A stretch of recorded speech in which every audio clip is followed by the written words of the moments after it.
daycare centers are stayed in welfare hotels in New York. That's worth writing a novel about. They have cockroaches, so I told the kids we would name the cockroaches, and we played early computer games with cockroaches on the wall. But we got a daycare center, and I got a job, and we got an apartment, and the kids were in school. And I was washing dishes when I was 36, and I thought, my God, we made it. The kids were great. I cried a lot, but we did it. We did it. That's good. I'm proud of myself. It's not bad. And then I had another thought. I thought, is this it? Is that what I get? Is my gravestone going to say, her house was frequently clean for very brief periods of time? 22. I was going to do something. I don't know what. I didn't have any particular talents. I wasn't very good at things. But I was going to do. I figured, well, I just have a bad attitude because that was about the 60s, and everybody learned about positive thinking and believing, and you can achieve it and create your reality. So I thought, hey, 36, maybe I'm really old and ugly and nobody will ever love me again. Okay, but that's not so old. I might live a while. I'm going to go see if I can figure out what the hell my dream is and go get it. So I went to everything. I stood in rooms where they said, stand up and say, I can do it. I can do it. And I did that, but I still couldn't do it. And they said, think positive. They said, create your own reality. I didn't believe that. And you know what? I was raised in the 50s. In my day, if you said you could influence the universe or turn people's sentences backwards, we told a doctor. I am not a new age lady. I am an old age lady. And so I just gave up. I thought, well, look, I guess I'm going to be average. Somebody's got to do it. And I tried to forget about it. Now, then something astonishing happened that didn't just change my life. It has already, in the ensuing years, changed the lives of thousands and thousands of people. And that all started in my second job. I had a job in the evening where I ran an encounter group. And encounter groups were something that the psychiatrists had learned in the drug program, where people attack you till you cave in, and they scream at you and yell at you, and you holler at them, and everybody feels better. And I was in the group, and he said, you're hired, you can be a leader, because I was good at it. In my family, we always hollered at each other. So, and it was a natural ability. I didn't think much of it. And I had groups every night after work. And I had one on Tuesday night, and this one is going to go down in history. In this group, there was somebody named Ronnie. At least that's what I call him. I've been telling the story so long, I don't really remember his name. Ronnie was different. We used to call him type B. He didn't have any feelings he was aware of. He came because we were basically his social group. And but he leaked hostility. It just came out of him. And everybody laying their eyes on him really wanted to hurt him. And we had to walk him home every night after the class. But we were used to him. We liked him. And he was very valuable because people would come in who couldn't get to their feelings. This woman, I remember, came in and she said, I quit law school to put my husband through law school. I became a waitress, and I put him through law school, and then after that, he divorced me and married somebody younger and prettier and took the house and everything naturally because he's a lawyer and I couldn't afford a lawyer, but that's okay, I guess, if I was enough. And, but now he wants the kids because he says he can give them a better life. And he really can, but I feel funny about it. I said, and I was looking at the group going, I said, listen, you better get angry or they're going to find him and kill him, Get angry. She said, I'm not angry. I said, try. She said, I'm angry. I said, Ronnie, would you put your fingers in your ears? He said, and I said, look at Ronnie. And she would go, ooh, I want to smack him. And she said, I'm angry. Ronnie, what do you dress like that for, you idiot? And then she flipped over to her husband and she got mad at him. And she just went like a volcano. It was so satisfying to everybody in the room. And when she was done, she felt strong and calm, like you always do when you get your feelings. And she said, I can't believe I'm letting you get away with this. And then she said, oh, Ronnie, I'm sorry. He said, I'm always glad to be of service. So He was very helpful. And Ronnie, when I would have a go around, I would say, you want to work tonight? And somebody would say, yeah, I had a fight with my boyfriend. I don't know. I better work on my feelings tonight. And I say, what about you? And they'd say, no, I'm good. And I would say, what about you, Ronnie? Just out of politeness. And he would always say, I'm fine. This particular night, that shall go down in history. I said, how you doing, Ronnie? And he said, I'm depressed. Oh, a feeling. Why are you depressed? He said, I hate my apartment. I said, why don't you get another apartment? They were very easy to get them, very easy, very cheap. He said, I can't get another apartment because I'm too depressed. I said, I think I fell for something. And someone raised their hand. They said, you didn't fall for anything. If you saw his apartment, you'd be depressed too. I said, oh, reality. I like reality. Okay, why don't you guys go out, get a Village Voice, find him a hotel, find him an apartment, we'll have a painting party, I'll bring a potted plant. And if he's still depressed, I'll send him to somebody who's had some training, And so they said, okay, and they brightened up. You have to understand, these were very neurotic New Yorkers. New Yorkers do not mind showing you that they're neurotic. I was raised before that in Los Angeles, and they're crazy too, but they cool it. It's cool. In New York, they go, I'm neurotic. They don't care.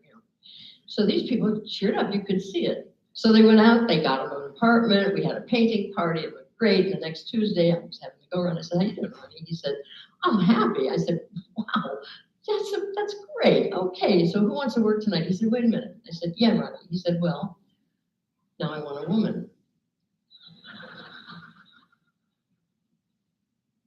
I said, woman? He said, yeah, I have a place to entertain. I'd like that. And we had to be emotionally honest in these groups. So somebody looked at a woman, looked at him and said, Ronnie, I'm going to hate you. He said, I know, fix me. And I said, fix you. I said, why not? What the hell? Stand up, Ronnie. Let's take a look. Ronnie, he didn't look good. He had one positive attribute. He was extremely clean. That's where it ended. His pants fit wrong. He looked wrong. He talked wrong. So the women took him to the store and got him, better clothes, and the men took him to the gym where he could stand up a little straighter and he wouldn't be in such danger all the time. And when it was his turn to work on Tuesday nights, he would stand up and try to pretend he was basically a human. And somebody would come up to him, so one of the women would come and say, hello, and he would go, hello, and she'd go, oh, Ronnie, not like that, that's disgusting. He'd go, give me another try. And finally, after about 6 months, he said, I think this is as good as I'm going to get. And we looked at him and I said, I think it's true. Okay, let's set a date for a party and let's go find some women.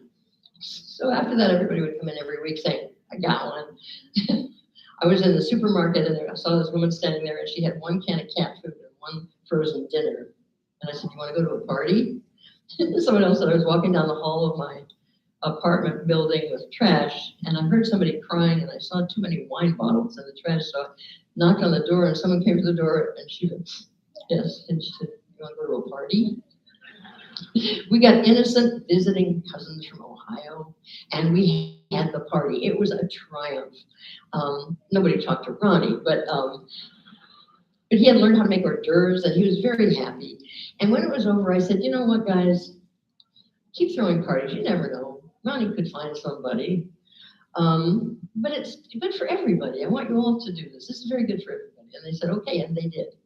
And he found somebody. She was actually quite cute to look at, but she was very peculiar in her head. But hell, it was Ronnie. And so we were very happy, and they didn't come as often, but she would drag him in to confront him. She liked that idea. And I don't remember what she would confront him for except one thing, and this is what happened on the big night. She came in, she dragged him in. Somebody had been working on the dog had died, and she was crying. So when she saw them come in, she said, it's okay, I'll wait. And they walked in and I said, yeah, what's up? She said, I gotta get this right. She said, I have to confront Ronnie because he uses too many adjectives and I think he does it on purpose. And I looked at her and I said, I wouldn't take that from any man. Take him down. So she went, I'm angry at you, Ronnie. And he said, I'm sorry. And then they were done and they hugged each other. They walked out of the room and they were so happy. And somebody looked at it and said, what a pair of dingbats. And I said, what's wrong with this picture? Ronnie is the only person in this room with a good apartment who is not sleeping alone, including me. And they went, oh. I said, listen. What if we got together every week and you told us what you wanted, and we don't know what we want. Well, we helped you figure it out. And then we made you do what you want to do. I mean, the whole world makes you do what you have to do. You have to pay your taxes, you have to show up. What if we made you do what you want to do? You could have your dream. You could have any dream. They go, Barbara, we're too neurotic. I said, what are you talking about? We could put a man on the moon. We got Ronnie, a woman. And we did it. And amazing things started to happen. Right in that group, we got somebody into law school and through law school, and she started a law firm with another woman. Somebody adopted a kid, and somebody went to Cairo. We got wonderful things. So my wish was to create a workshop, and I did, and everybody helped me. I went around the country. I didn't make any money, but I had a lot of fun. And I went around the country teaching people how to be in these success teams, because they were just great. And then I would have, like, at the end, I said, I'm going to prove it to you. Give me an impossible dream. And here, these are all true stories. I couldn't make these up. I was in Greenville, North Carolina, and I said, come on, tell me an impossible dream. I want to show you something. And a woman stood up, she said, I want to dance with Patrick Swayze. That's from Dirty Dancing. So you could hear women saying, yeah, you and every other woman alive on earth. And another woman started waving. I said, does anyone have any ideas? A woman waved her hand. She said, Patrick Swayze's mother has a resort 30 miles from here. I work there on the weekends. He's coming Wednesday. I've danced with him. I'll take you up. You want to dance with? Building your online business? Go to Wix.com and set up your store on a single integrated platform.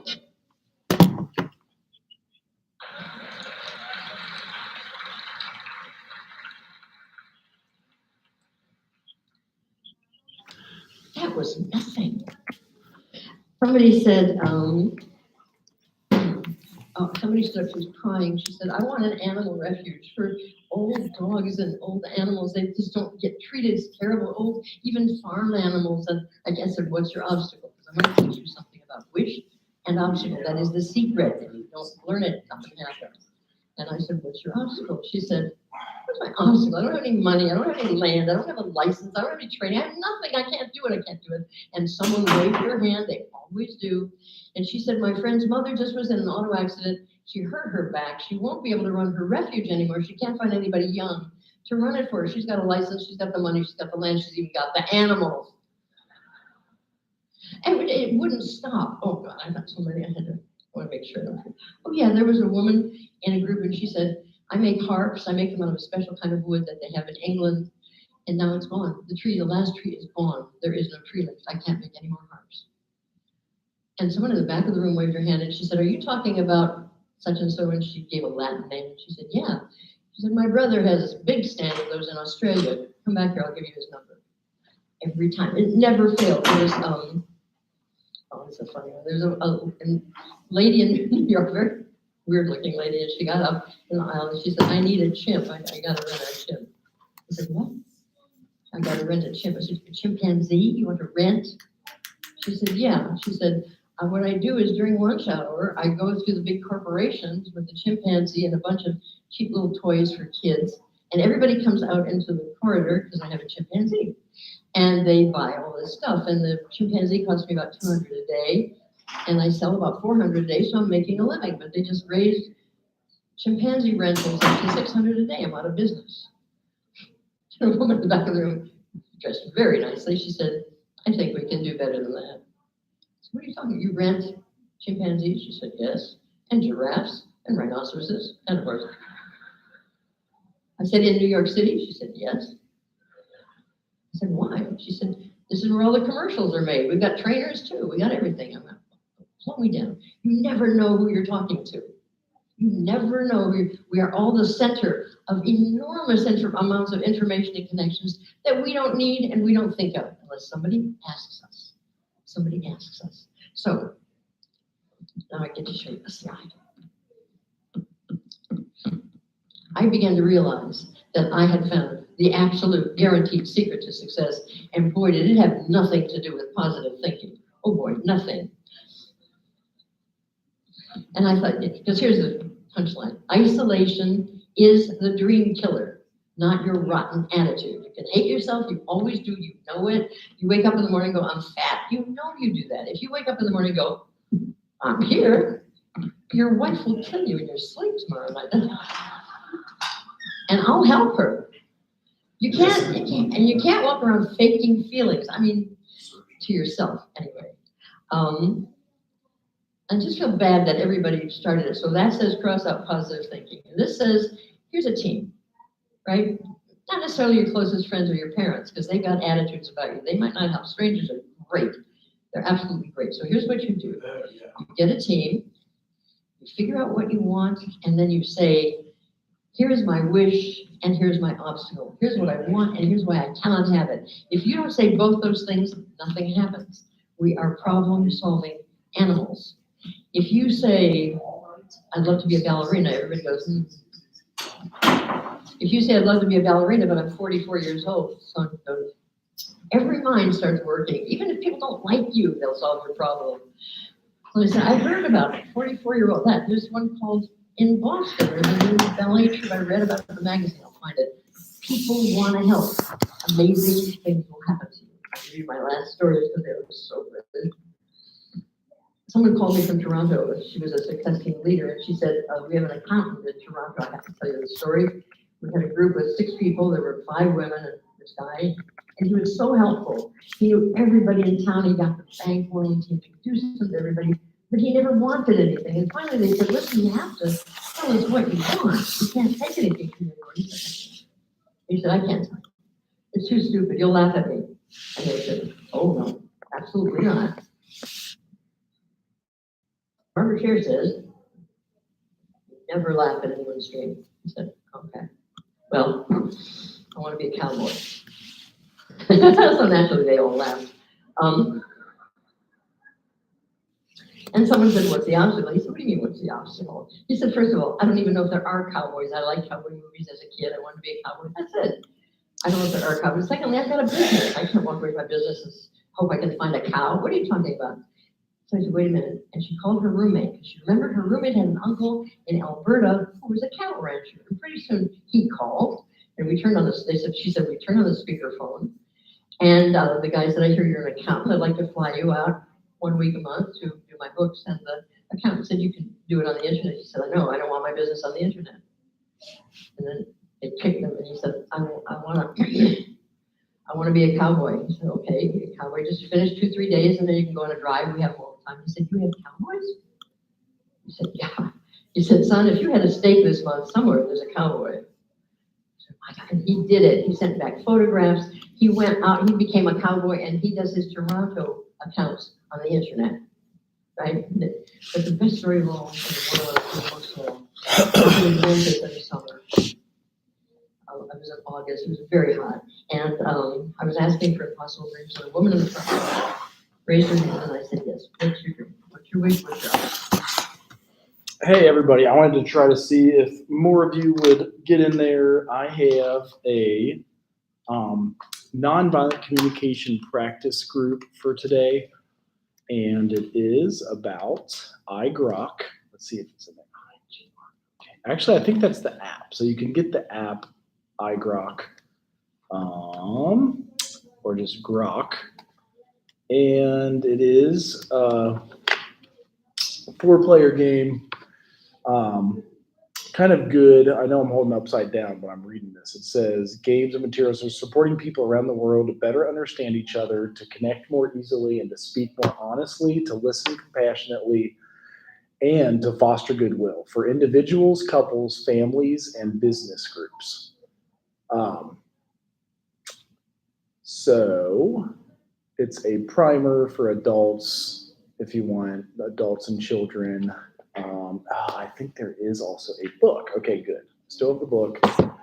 So it says enclosed are 2 card decks. It's 70 feelings and then 70 needs and values. So when we get more of y'all in here, I can lead this group. I wanted to give an example, but for example, this feeling is irritated. Like, I feel irritated. It is cold and rainy today. It's actually pretty bad. Oh, interesting. Somehow, Tiona, your message was retracted. Maybe it was just like a butt dial or something, or a type. So, and then these are all the needs, I believe. The red ones are for needs.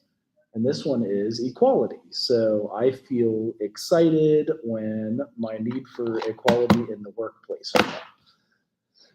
So essentially, it's communicating how we do and how we see things and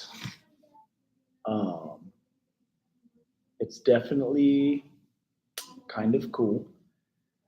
It's good for an icebreaker. Good when we did the nonviolent communication practice group, that was super helpful.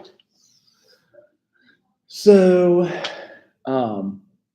yeah, the idea is to play it in class, or it would be like to show you what leading a group could be like, because I know you're all leading a group this month. So it's always hard to come up with materials. That's why I was excited for example, I got to turn this down as it says I'm at 10%. Kimira said she remembers the Grok game. So I might have brought it into human behavior in the social environment. There's like 7 ways to play. So booklet contains instructions for playing 20 games with a range of serious to playful, thoughtful to spontaneous. Includes an overview of the foundational principles and practices for these games. That's their website. It's called groktheworld.com. Let's see if I can type that. GROKTHEWORLD.com. So,